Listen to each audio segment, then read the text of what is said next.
chiffres parlent d'eux-mêmes. À la date d'aujourd'hui, le Covid-19 a envahi plus de 140 pays, dont le Sénégal. Le nombre de personnes infectées s'élève à plus de 340 000. À ce jour, le Covid-19 a tué plus de 15 000 personnes, plongeant des familles entières dans le deuil et le désarroi. Ce moment est inédit dans l'histoire de l'humanité. Voilà que l'infiniment petit fait trembler le monde entier de façon brutale, rapide et massive, ignorant les frontières, frappant sans distinction pays riches comme pays pauvres et sans égard pour le statut social des uns et des autres. Gouvernants et gouvernés, riches ou pauvres, personne n'est à l'abri du Covid-19. Depuis 3 mois, une véritable guerre mondiale s'est déclenchée contre cet ennemi commun.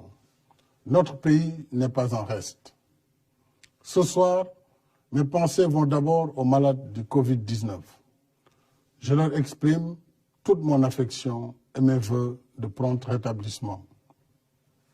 J'encourage le ministre de la Santé et de l'Action sociale et l'ensemble de ses équipes dans la tâche difficile qu'ils mènent de jour et de nuit. Un personnel médical et paramédical dévoué est au front d'une lutte sans merci contre le Covid-19 pour notre salut.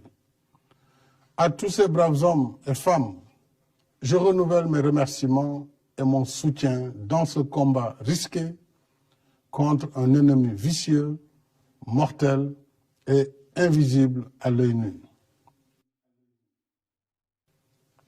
Je salue nos forces de défense et de sécurité, ainsi que toutes les bonnes volontés mobilisées dans la lutte contre le Covid-19. J'exprime ma gratitude à toutes les forces vives de la nation, classe politique, majorité et opposition réunies, mouvements citoyens, partenaires sociaux, secteurs privés, guides religieux et coutumiers et citoyens.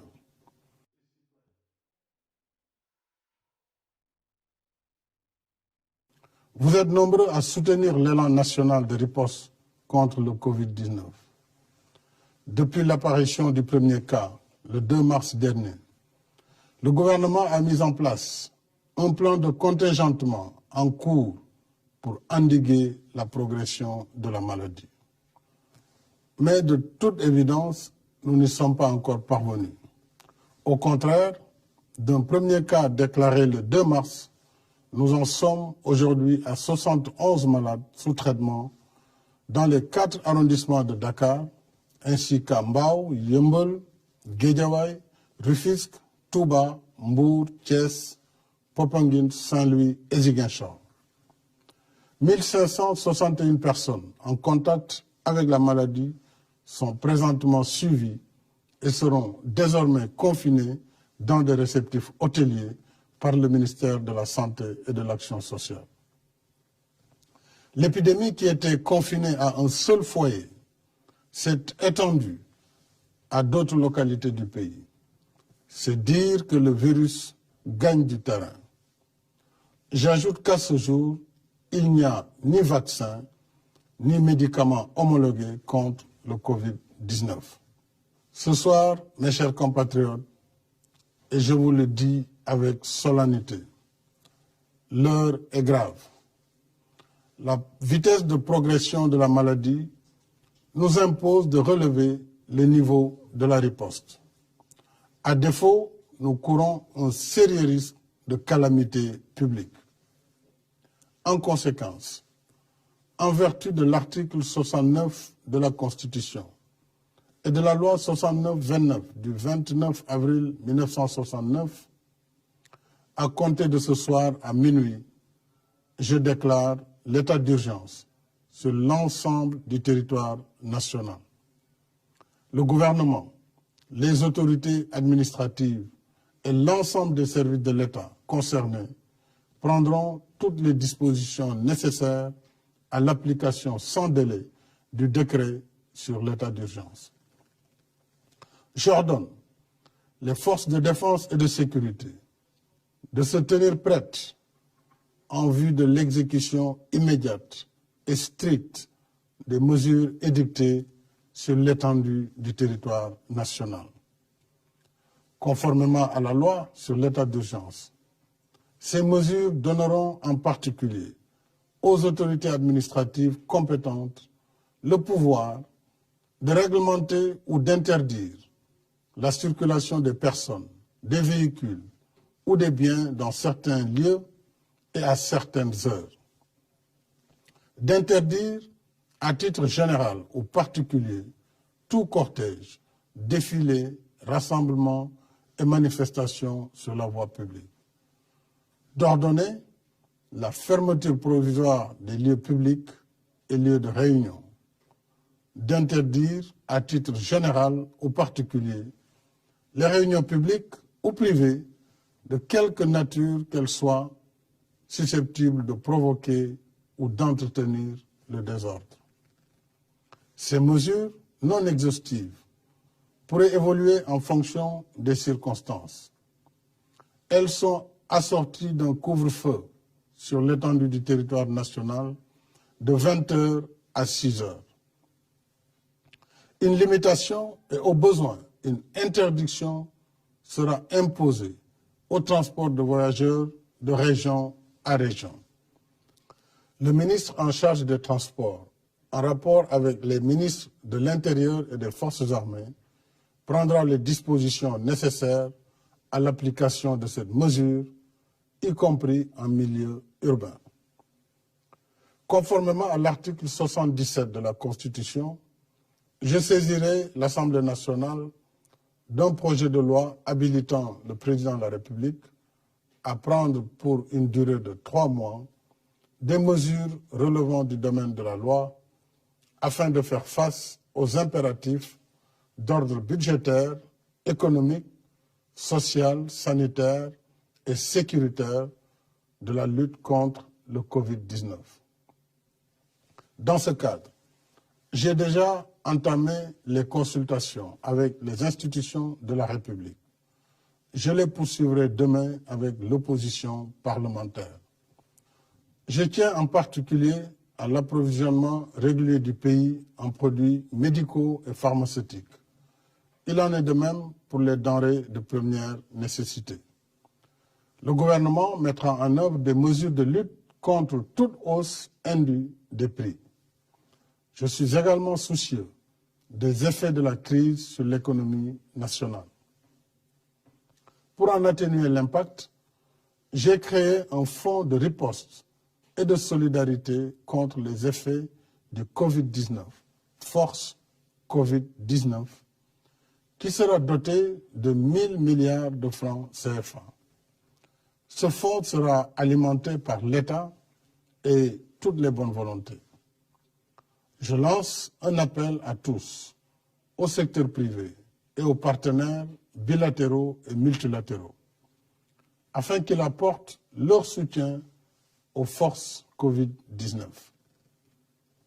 Les ressources du fonds serviront, entre autres, à soutenir les entreprises, les ménages et la diaspora. Une enveloppe de 50 milliards sera consacrée à l'achat de vivres pour l'aide alimentaire d'urgence. Des mesures fiscales générales et spécifiques seront également prises en soutien aux entreprises. Au titre des mesures générales, il sera accordé une remise partielle de la dette fiscale constatée au 31 décembre 2019, due par les entreprises et les particuliers pour un montant global de 200 milliards. S'agissant des mesures spécifiques, elles bénéficieront aux secteurs les plus touchés par la crise du Covid-19, en particulier l'hôtellerie, la restauration, le transport et la culture. Ces mesures seront également étendues à la presse, compte tenu des changements induits dans ces grilles de programme et du rôle de service public qu'elles jouent dans le contexte de la crise. Les ministres en charge des finances et de l'économie prendront les dispositions nécessaires à l'application de ces mesures. Mes chers compatriotes, l'état d'urgence que je déclare aujourd'hui n'est pas une fin en soi. Il ne s'agit pas non plus d'arrêter l'activité économique. Il répond à un péril imminent si nous ne redoublons pas d'efforts. Face au péril, l'état d'urgence nous donne les moyens de renforcer nos rangs et d'intensifier nos efforts de lutte pour vaincre notre ennemi commun.